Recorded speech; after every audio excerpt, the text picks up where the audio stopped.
जय हिंद साथियों, मैं अमन कुमार सिंह अपने YouTube चैनल अमन स्टडी क्लासेस से आपका स्वागत करता हूं।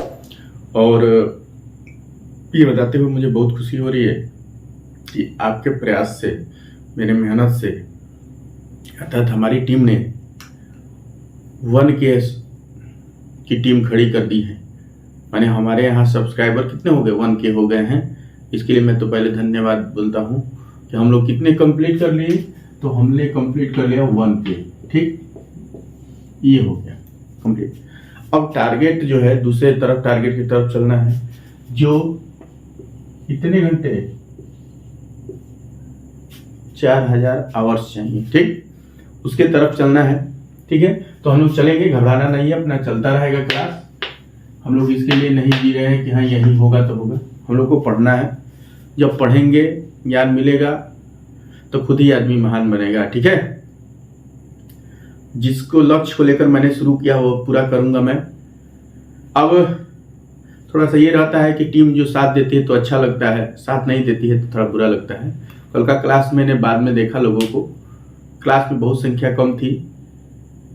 हो सकता है कि विश्वकर्मा पूजा था उसलिए, या हो सकता है कोई और रीजन हो, अब मैं नहीं जानता।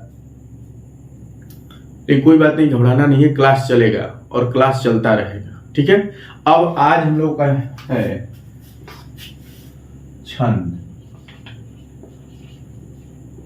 छंद है, ठीक है, छंद के बारे में पढ़ना है, यही ना जी।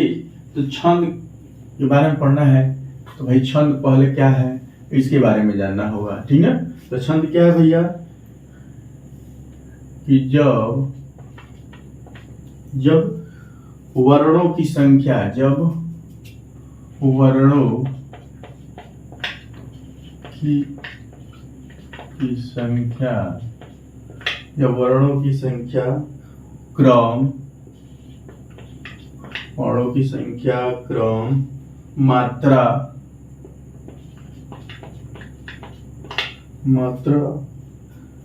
गणना, मात्रा गणना तू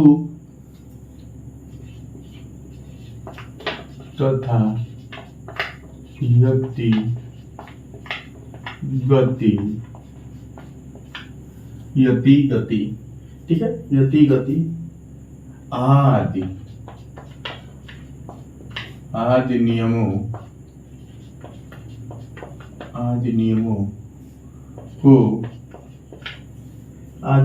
को ध्यान में रखकर,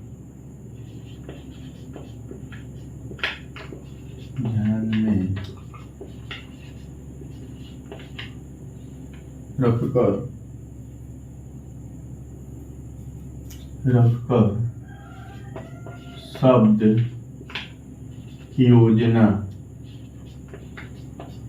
योजना की जाती है।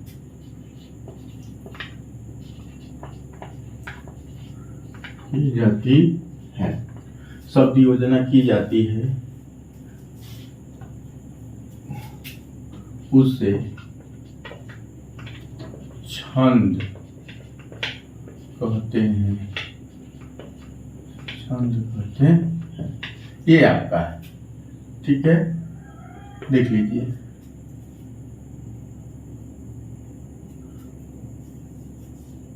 और यहां कहा जाए छंद का शाब्दिक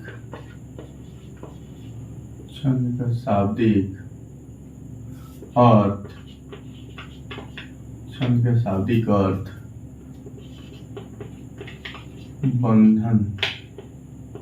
बंधन होता है। क्या होता है? बंधन होता है। ठीक है, ये भी है, कोटेशन हो गया, देख लीजिए।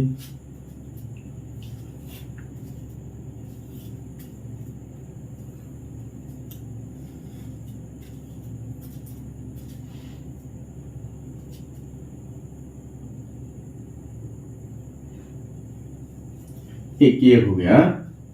अब एक आता है हिंदी शब्दकोश, हिंदी साहित्य शब्दकोश के अनुसार भी एक होता है हिंदी साहित्य कोश, हिंदी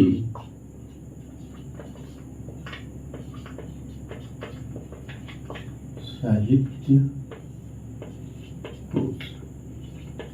अब हिंदी साहित्य कोश के अनुसार हमको लिखना है, इसमें भी वही लगभग होता है। हिंदी साहित्य कोश, ठीक है, हिंदी साहित्य कोश के अनुसार क्या होता है भाई, इसमें होता है कि जब अक्षर की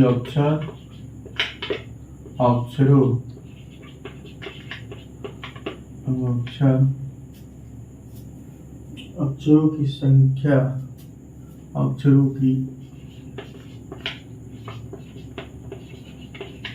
संख्या,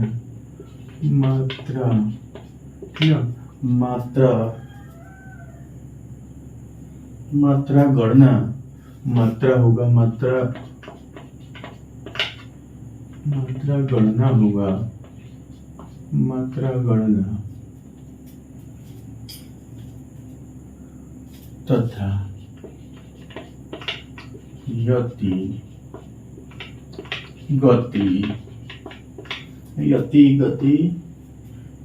आदि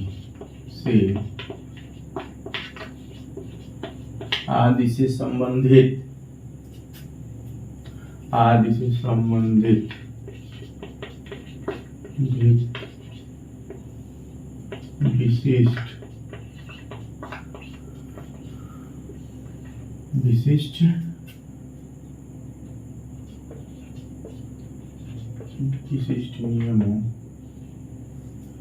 विशिष्ट नियमों से नियोजित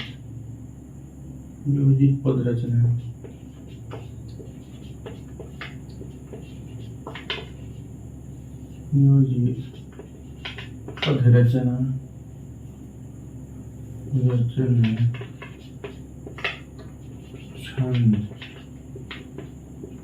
छंद कहलाती है।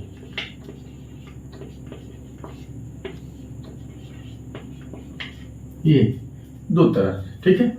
अब दोनों को देख लीजिए तो फिर दोनों को समझाए, नोट कर लीजिए।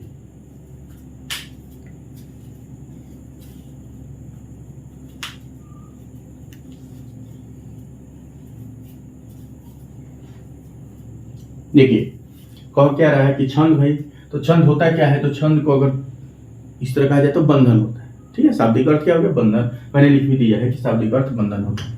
अब इसका परिभाषा का देखिए, जब वर्णों की संख्या, भाई कितने वर्ण है, उनकी संख्या, क्रम, ये भी याद रखना कि क्रम, मात्रा गणना, भाई उसमें मात्रा भी गिना जाता है, यही ना है जी, मात्रिक छंद होता है तो मात्रा ही गिनते हैं, मात्रा गणना, तुक, भाई हम लोग तुक भी मिलाते हैं, राइमिंग जिसको कहते हैं, तथा यति बने ठहराव, गति जिस लय से पढ़ते हैं, आदि नियमों को ध्यान में रखकर शब्द योजना की जाती है, उसे ही छंद कहते हैं, ठीक। अब देखिए छंद का शाब्दिक अर्थ क्या होता है, बंधन होता है। छंद का शाब्दिक अर्थ बंधन होता है। हिंदी साहित्य कोश के अब अनुसार सुनिए, हिंदी साहित्य कोश के अनुसार क्या होता है कि अक्षरों की संख्या, मात्रा गणना तथा यति गति आदि से संबंधित विशिष्ट नियमों से नियोजित पद रचना छंद कहलाती है। समझ में आ गया, क्या कहलाती है, छंद कहलाती है, ठीक। नोट हो गया,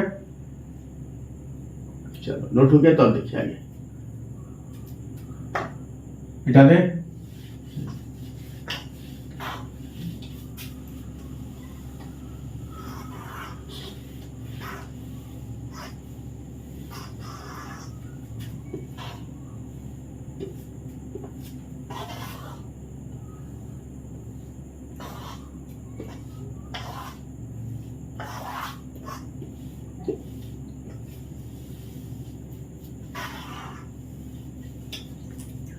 हो गया। अब जो है छंदों के अंग, अब छंद के अंग देखिए, आगे छंद के अंग भाई कुछ से बन करके मिल करके ही ना बनता है जी। जैसे हमारी शरीर है तो हमारे अंदर भी ये अंग है, हाथ है, पैर है, आंख है, नाक है, जीव है, पेट है, ये सब मिलकर ना बना है हमारा शरीर, ठीक उसी तरह ये भी छंद भी बनता है, तो इनके अंग भी होते हैं। तो अब छंद के अंग, तो हमने लिख दिया कि छंद के अंग निम्नलिखित है।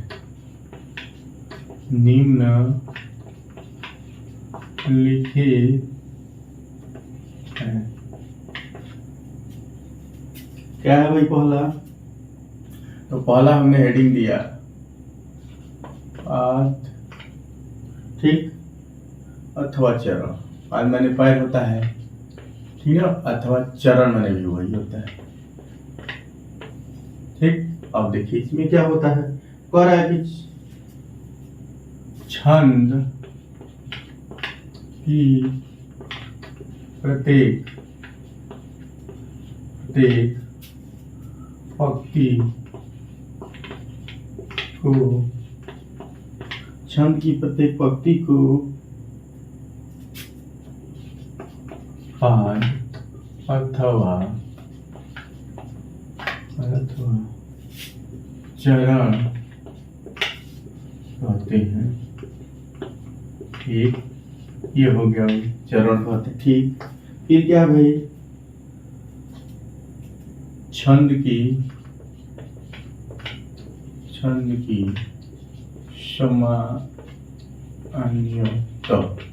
सामान्यतः क्या भाई, सामान्यतः के नीचे सामान्यतः होता है ना, सामान्य नहीं, सामान्यतः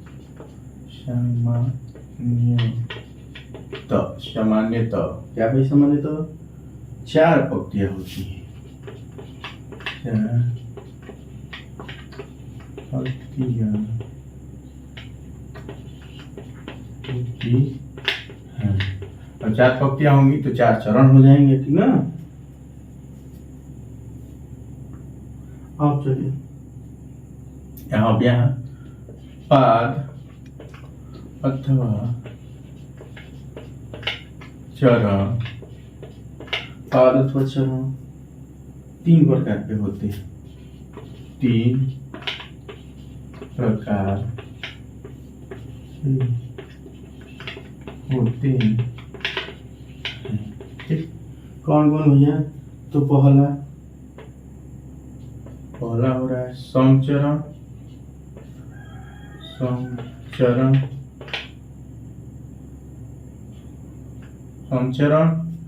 दूसरा विषम चरण,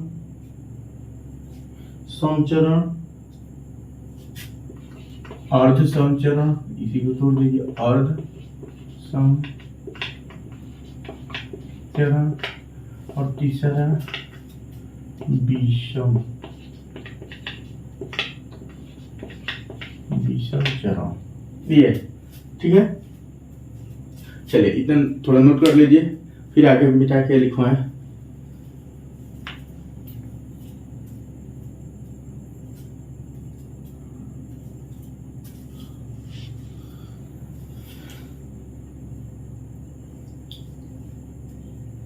चलिए समझा देना। अब देखिए, छंद के अंग, प्रकार नहीं, अंग माने उसे किससे मिलकर बना है वो हमको जानना है।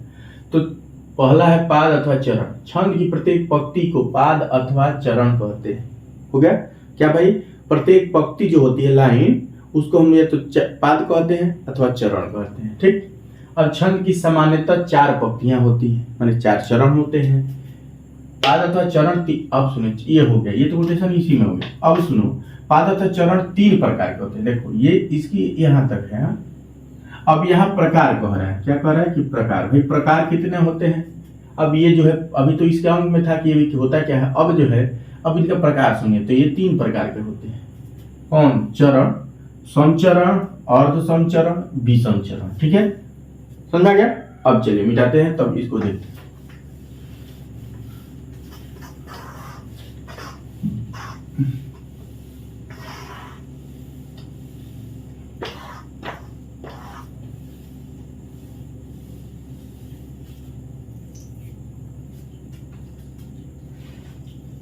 पहला समचरण। भाई समचरण क्या होता है? तो समचरण होता है कि जिस छंद की चारों वर्णों चरणों की मात्राएं, जिस छंद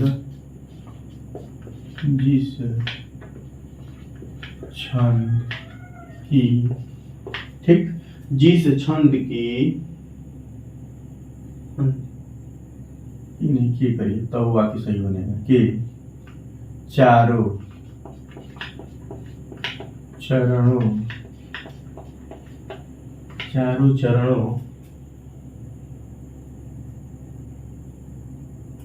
की मात्राएं या वर्णों का रूप समान। जिस छंद के चारों चरणों की मात्राएं ठीक है, मात्राएं एवं या मात्राएं या वर्णों की वर्णों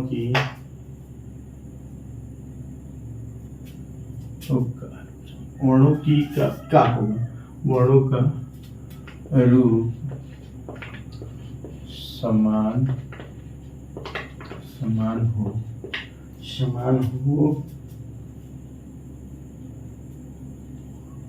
वे समचरण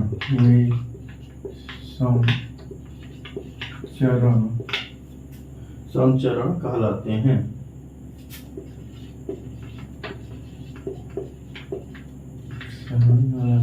ठीक, ये हो गया, समचरण कहलाते हैं।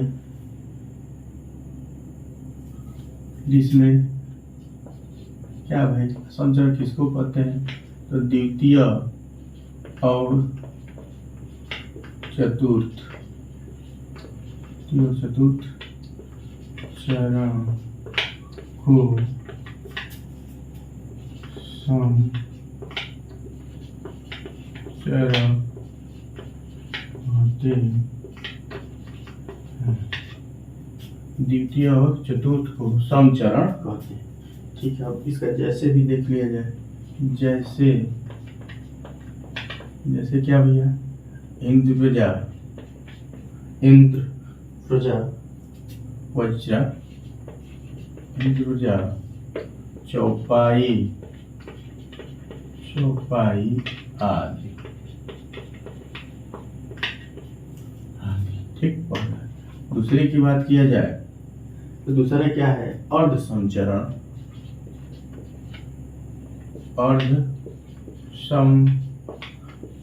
ऐसे नाम से ही समझ में रहा है कि आधा ही सम होगा। ठीक, तो अब इसमें कह रहा है जिस छंद के प्रथम और तृतीय, जिस छंद के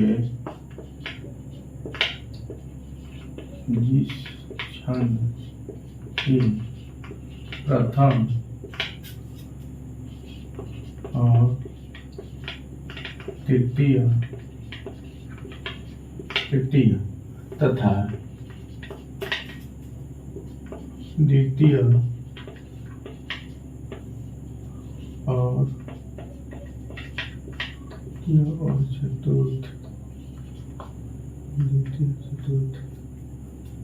और चतुर्थ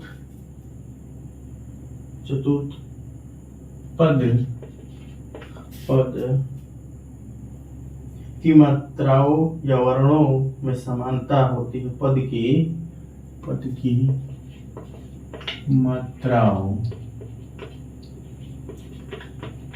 या वर्णों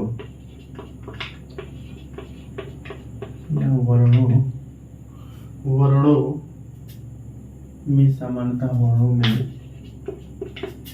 समानता हो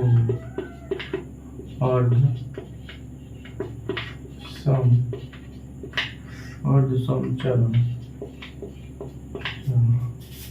कहलाते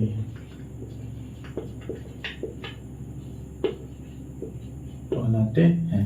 इसी पे जैसे भी इसका नहीं, जैसे में क्या है भैया, तो जैसे में है दोहा सोरठा हो जाएगा, क्योंकि दोहा देखते ही पहला और तीसरा एक बराबर होता है, दूसरा और चौथा एक बराबर। दोहा सोरठा, दोहा और सोरठा आदि, ये हो गया। अब तीसरा कर दिया जाए, ठीक है। तीसरा अब क्या किया जाए, तीसरा भी कर दिया जाए। तीसरा भी अब इसी में देख लिया जाए। तीसरा का देखा जाए तो तीसरा कह रहा है विषम चरण, विषम चरण तो विषम चरण में क्या होगा भैया, तो विषम चरण में होता है जिन छंदों में 4 से ज्यादा, जिन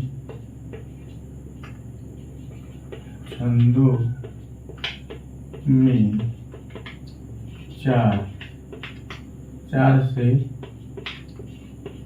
ज्यादा, मतलब 6 देख लो, मान लो 6 ज्यादा, 6 चरण हो और कोई समानता ना, ज्यादा चरण हो और कोई समानता न हो, कोई समानता न हो, ठीक ना, विषम चरण कहलाते हैं, विषम चरण कहलाते हैं, विषम चरण कहलाते हैं। ठीक, प्रथम और तृतीय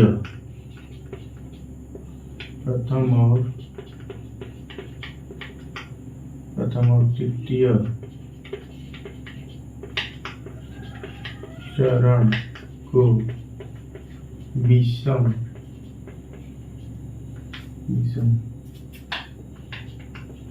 चरण कहते हैं। जैसे में जैसे में क्या क्या आ जाएगा भैया, तो जैसे में कुंडलिया और छप आ जाएगा,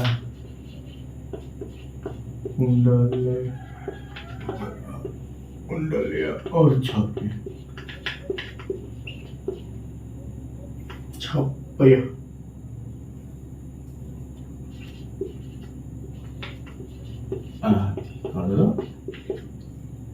ठीक, कुंडलीन होता है, कुंडलिया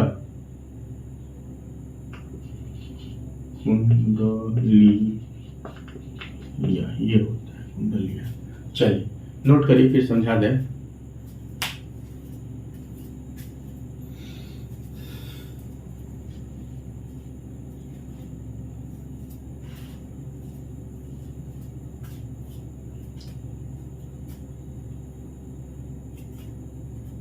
देखिए हमने पढ़ा था कि पहला जो है छंद के पाद या चरण, तो जो पंक्ति होती थी उसी को चरण कहते थे, ठीक था।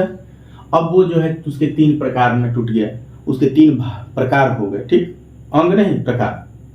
तो पहला सम चरण कह रहा है जिस छंद के चारों चरणों की मात्राएं क्या हो, या वर्णों की संख्या समान हो, या तो वर्ण आ जाए तो भी समान हो, या मात्रा रहे तो भी समान हो, ठीक है। जैसे हम लोग चौपाई पढ़ते हैं तो सब में 4 पंक्ति की होती है, चारों में 16 मात्रा होती है, तो क्या होता है, ये सम चरण है भाई, कि चारों में बराबर है, सम माने समान, बराबर, तो बराबर है चारों चरण में, तो सम चरण कहते हैं। जैसे में इंद्रजवा है, चौपाई है आदि। और सम चरण की बात की जाए तो देखो ऐसे ही दिख रहा है कि आधा, तो कह रहा है कि जिस छंद के प्रथम और तृतीय तथा द्वितीय और चतुर्थ पद की मात्राओं या वर्णों में समानता हो, अर्ध सम कहलाते। क्या कह रहा है कि जैसे मैं दोहा और सोठा कह रहा है कि जिसमें प्रथम और तृतीय एक बराबर हो, द्वितीय और चतुर्थ एक बराबर हो, उसी को हम क्या करते हैं, अर्ध सम कहते हैं। समझ रहा है कि भाई क्या होगा भाई, तो ये प्रथम और तृतीय एक में बराबर होंगे, ठीक ना। चलिए अब कहने का मतलब है कि ये कह रहा है अर्ध सम माने आधा बराबर होंगे, मतलब आधा एक बराबर होंगे। अब थोड़ा सा यहाँ देखिए, यहाँ था थोड़ा सा समझाते रहे, थोड़ा सा आप यहाँ समझने की कोशिश कीजिए। अब क्या कह रहे हैं, अब मान लीजिए हमने उठा लिया दोहा, तो दोहा में क्या होता है कि प्रथम और तृतीय लाइन में, प्रथम और तृतीय पंक्ति में कितने भाई, तो 13। और ऐसे नहीं समझा तो देखो ये हो गया हमारा प्रथम, द्वितीय, तृतीय, 4 लाइन की है, ठीक, 4 लाइन की हो गई। अब कह रहा है कि प्रथम में 13, इसमें भी 13, इसमें 11, इसमें 11, तो बताइए ये आपस में आधा बराबर हो गई, ये आपस में आधा, तो आधे ना आपस में बराबर हैं, तो आधा को कह दिए अर्ध, आ सम माने बराबर, आ चरण माने चरण, कि माने पहले और तीसरे में 13, दूसरे और चौथे में 11, तो क्या हो गया, आधा आपस में बराबर है। सोठा की बात की जाए तो सेम इसका उल्टा हो जाएगा, समझ में ना? सेम उल्टा का मतलब पहला, दूसरा, तीसरा, चौथा। अब जो है सोटा की बात किया जाए तो पहला में 11, तीसरा में 11, दूसरा में 13, चौथा में 13। तो ये आपस में बराबर हो गए भैया। तो भी ये भी अर्ध सम है कि आधा आप एक तरफ है, आधा एक जैसे, आधा एक जैसे, तो इसको अर्ध सम कहते हैं। क्या कहते हैं? अर्ध सम कहते हैं। समझ में गया? कि जिसके पहले और तृतीय बराबर एक में एक जैसे हो माने बराबर हो, और द्वितीय चतुर्थ एक जैसे माने वो आपस में बराबर हो, उसी को हम लोग कहते हैं अर्ध सम चरण। ठीक। विषम चरण तो कह रहा है जिन छंदों में 4 चरण से ज्यादा हो, 4 से ज्यादा या 6 चरण पहली बार हो और कोई समानता ना हो, उनमें कोई समानता भी न हो, विषम चरण कहते हैं। आप प्रथम और तृतीय चरण को विषम चरण कहते हैं। अगर इस तरह कहा जाए तो भाई 1, 3, 5, 7 यही ना विषम होते हैं, तो वही कह रहा है कि प्रथम और तृतीय चरण को विषम चरण कहते हैं। जैसे कुंडलिया और छप, इसमें क्या आ जाता है? कुंडलिया और छप आ जाता है। इतना नोट कर लीजिए, फिर मिटा के आगे बढ़े।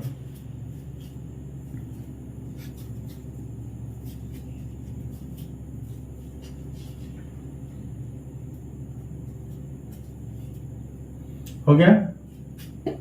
बोलो। ठीक, चलिए मिटा रहे।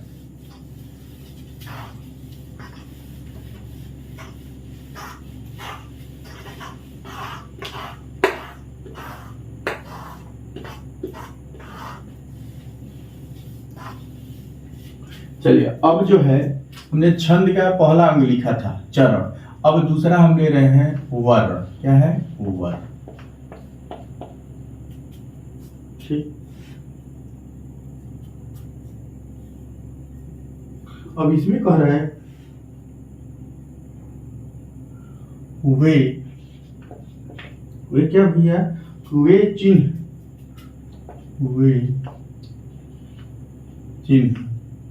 वे चिन्ह जो मुख से निकलने वाली, वे चिन्ह जो मुख से निकलने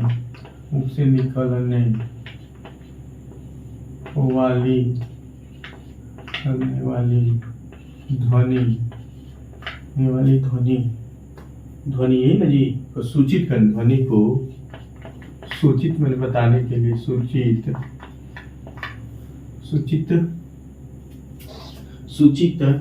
करने के लिए,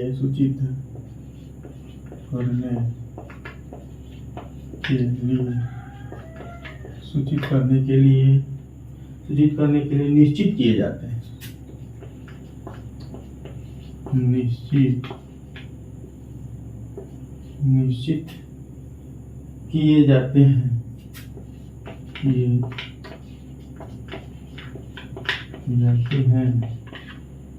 वर्ण कहलाते, ये हो गया भैया, वर्ण कहलाते हैं। अब सुनो, वर्ण को अक्षर भी कहा जाता है, वर्ण को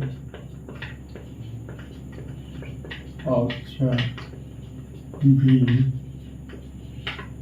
कहा जाता है।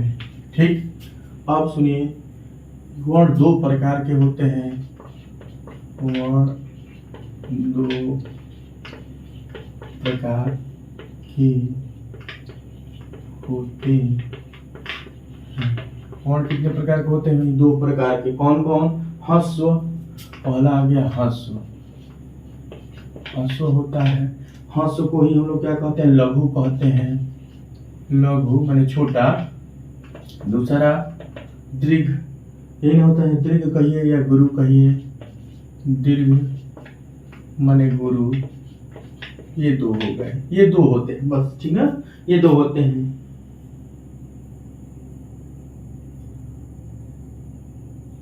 ठीक। अब सुनिए, कहने का मतलब है कि कितने हैं भाई? कि वर्ण क्या है? तो वे चिन्ह जो मुख से निकलने वाली ध्वनि को क्या करता है? सूचित करता है। पहली बात क्या भाई?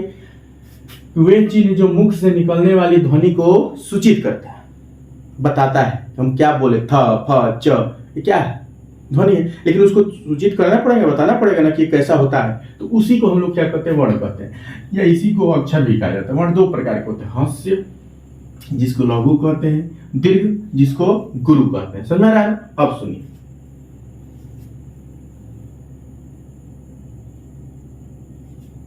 अब थोड़ा सा सामान्यता ही मैं तोड़ दे रहा हूं यहां। यह एक मात्रा, थोड़ा सा हाँ एक मात्रा, जैसे मैं दिखाएं कि ना दे, जैसे यह एक मात्रा वाला वर्ण होता है, वर्ण होता है। ठीक, आइए भैया, तो इनको कहा जाता है दो वर्ण वाला। इनको क्या कहा जाता है भैया? इनको कहा जाता है दो वर्ण वाला। हाँ, अब ये जो है ये ना जी, दो मात्रा वाला, यह दो मात्रा वाला वर्ण होता है, वर्ण होता है।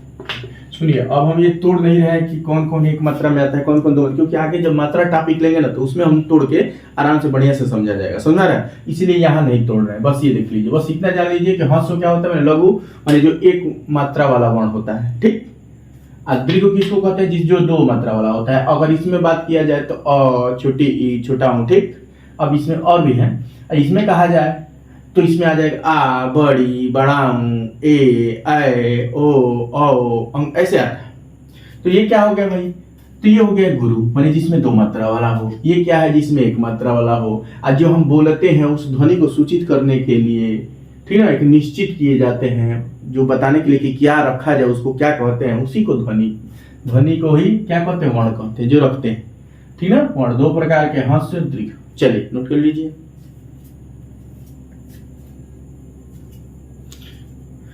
चलिए, आज ज्यादा बड़ा क्लास नहीं लेंगे क्योंकि आप लोग क्लास में टिक नहीं पा रहे हैं। सबसे बड़ी बात है, देखिए, पढ़ना अच्छी बात है, लेकिन टिक के पढ़ना ही सबसे ज्यादा क्या होता है? फायदेमंद होता है। जब आप बैठिए तो एक लक्ष्य बनाइए कि हाँ, क्लास खत्म होने से पहले हमको हिलना नहीं। और जो अपने ग्रुप के बच्चे हैं उनको तो कम से कम जोड़िए। जब आप अपने ग्रुप के बच्चों को जोड़ेंगे, आज पढ़ लीजिए, फिर सामने जब मिले तो उनसे तर्क कीजिए कि भाई ये था, वो था, ऐसे था, वैसे था, पूरा रिवीजन हो जाता है। लेकिन अब क्या कहें, हम बार बार इंडिकेट कर रहे हैं कि आप क्या कीजिए, पढ़िए, पढ़ने के बाद अपने मित्र से मिलिए, तो उससे सामने वार्तालाप कीजिए कि हमने आज क्या क्या पढ़ा भाई। चलिए नोट कर लिया ना? तो आप उनसे मिलेंगे जब, तो उनसे मिलिए तो उनसे कहिए कि भाई हमने क्या क्या पढ़ा। तो हमने पढ़ा छंद पढ़ा। छंद क्या होता है भाई? कि वर्ण, मात्रा, यति, गति, हैं, उनको जब मिला करके गणना किया जाता है, या उनको मिला करके ही क्या कहते हैं? छंद कहते हैं। अब फिर क्या था कि छंद कितने भाग के होते हैं, छंद के प्रकार हमने पढ़े। तो छंद के प्रकार अगर तोड़ा जाए तो भाई हमने छंद के पहले अंग पढ़ना शुरू किया है। तो उसमें हमने पहला पढ़ा कि चरण। तुम बताओ भाई चरण क्या है? अब अपने एक मित्र से आपने पूछा चरण क्या है, तो वो बताने लगा जो पंक्ति होता है उसी को चरण कहते हैं। फिर पूछिए, या वो आपसे पूछेगा कि बताइए चरण कितने होते हैं? तो आपने बताया 3 होता है। कौन कौन भैया? तो आपने कहा कि समचरण, समचरण, फिर कहेंगे कि अर्ध समचरण, अर्ध समचरण, फिर जो है बताया कि विषम चरण, कहा कि ठीक विषम चरण। फिर आप उससे तर्क, तो तुम बताओ समचरण क्या है? तो वो बता दिया कि समचरण क्या है भाई? कि सब में समान मात्राएं हो या वर्ण हो तो समचरण। अर्ध सम क्या है कि इसमें आधा समान होंगे, आधा एक समान होंगे, आधा एक समान, आधा एक समान, माने आधा बराबर होंगे। विषम चरण में कोई बराबर नहीं होगा। ये 4 से अधिक चरण का भी हो सकता है, ठीक ना, ये विषम चरण। फिर आपने पढ़ लिया दूसरा, इसमें पढ़ लिया इस अंग में दूसरा आपने पढ़ लिया वर्ण। वर्ण क्या है भाई? जो हम ध्वनि बोलते हैं उसको प्रदर्शित करने के लिए जो लिखा जाता है उसी को ध्वनि को क्या कहते हैं? वर्ण कहते हैं। इसको अक्षर भी कहते हैं। फिर इसको पढ़ लिया कि 2 भागों में टूट जाता है, ह्रस्व और दीर्घ। ह्रस्व को लघु कहते हैं, इसको दीर्घ को क्या कहते हैं? गुरु कहते हैं। इसमें भाई 1 मात्रा आता है, इसमें 2 मात्रा आता है। ये पूरा देखो, इतना में ही पूरा रिवीजन हो गया। ये तरीका होता है, समझा रहे? ये तरीका होता है पढ़ने का, कि आपने जो पूरा पढ़ लिया उसको रिवीजन कर लिया अपने मित्रों के साथ, तो रिवीजन हो गया। फिर जब पूछ रहा है एक दूसरे से क्वेश्चन कर लिए, बस याद हो जाएगा हमेशा के लिए। आइए पेपर में आपको बहुत फायदा करता है, जिसको ग्रुप स्टडी कहते हैं। हम लोग अपने जमाने में ग्रुप स्टडी किए हैं। हम चाहते हैं कि आप लोग इस तरह बनाए धारणा की, अब जब आपने पूरा याद, थोड़ा ना परिभाषा रटते रहोगे, रटते रहो। अरे भाई आप सोच बनाओ, बस याद क्या करना है, बस क्या क्या क्या है, कैसे कैसे, बस देखो थोड़ा सा बताओ। इतना पढ़े देखो, 2 मिनट भी नहीं लगा, पूरा रिवीजन। ये तरीका होता है रिवीजन करने का। जब भी मौका मिला फट से अपना एक दूसरे से वार्तालाप किए, हो गया क्लियर, एक एक टॉपिक उठाएंगे क्लियर हो जाएगा। तो ऐसे क्या होता है, पेपर की तैयारी बहुत बढ़िया होती है, समझा रहे ना। लेकिन अगर ऐसे आप तैयारी नहीं करेंगे तो फिर गड़बड़ होगा, समझा रहे ना। क्वेश्चन घुमा देगा तो फिर कहेंगे ये कहां से। चलिए बस आज के क्लास हम यही रोकेंगे, बस हम यही कहेंगे कि आप क्या रहिए, हिट रहिए, फिट रहिए, और आप इस क्लास को ज्यादा से ज्यादा शेयर कीजिए, लाइक कीजिए, सब्सक्राइब कीजिए, ज्यादा से ज्यादा बच्चों तक भेजिए, ज्यादा से ज्यादा बच्चों को फायदा हो। दूसरे के फायदा के बारे में सोचना ही इंसानियत कहलाता है, नहीं तो अपने लिए तो कुत्ता भी सोचता है। और आप इंसान हैं तो दूसरे के बारे में भी सोचिए, उसको ज्यादा से ज्यादा शेयर कीजिए, सबको बताइए, समझा रहा है। चलिए मैं यहीं पे अपनी वाणी को रोक दूं, बोलिए, चलिए नोट करिए।